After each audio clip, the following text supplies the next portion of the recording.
जालन्यात पुन्हा पोस्टाच्या पार्सलद्वारे आल्या तलवारी. स्थानिक गुन्हे शाखेने 3 तलवारी केल्या जप्त.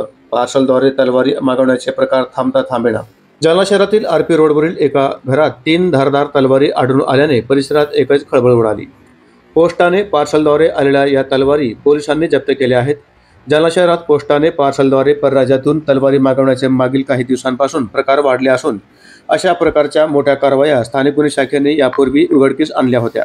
पोलीस सूत्रांकडून मिळालेल्या माहितीनुसार राहुल नटवरलाल व्यास, राहणार आरपी रोड, राम मंदिराजवळ, जालना याने 3 धारदार तलवारी पोस्टाद्वारे मागितलेल्या असून सदर 3 तलवारी डिलिव्हरीसाठी आज रोजी येणार असल्याची माहिती स्थानिक गुन्हे शाखेला प्राप्त झाली होती.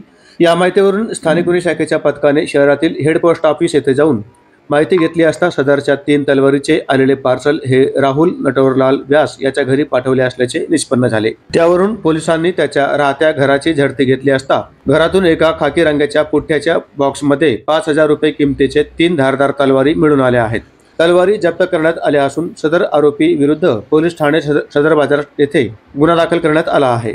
सदरची कारवाई माननीय पोलीस अधीक्षक अजय कुमार बांसल, अपर पोलीस अधीक्षक आयुष नोपाणी, उपविभागीय पोलीस अधिकारी अनंत कुलकर्णी यांच्या मार्गदर्शनाखाली स्थानिक गुन्हे शाखेचे पोलीस निरीक्षक पंकज जाधव, सहाय्यक पोलीस निरीक्षक योगेश उबाळे, पोलीस उपनिरीक्षक राजेंद्र वाघ, पोलीस अंमलदार सॅम्युअल कांबळे, कृष्णा तंगे, रमेश राठोड, लक्ष्मीकांत आडेप, सागर भाविस्कर, देविदास भोजने, सतीश श्रीवास, सोपान क्षीरसागर, धीरज भोसले सर्व स्थानिक गुन्हे शाखा जालना यांच्या वतीने कारवाई करण्यात आली आहे.